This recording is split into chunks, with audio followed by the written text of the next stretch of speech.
In this quick video, I want to show you how to do a full factory reset on any Google Nest hub, and it'll basically put it like it's out of the box state, and it's fairly simple to do. So the only thing you have to do is locate the volume up and down buttons.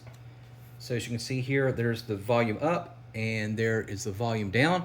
What we're going to do is we're going to simultaneously press both down at the same time, and you don't let go, and it should give you a countdown. Now, of course, you want to make sure that it's powered on and plugged in. So let's go ahead and hold both of them down. And as I'm holding it down, I want to look at the screen, and it says completely reset this device.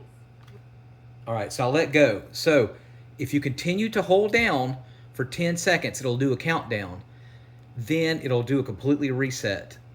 But if I let go beforehand, then it didn't do it. So I want to hold both the volume up and volume down button at the same time. Device will be factory reset in 8. We're about to completely reset this device.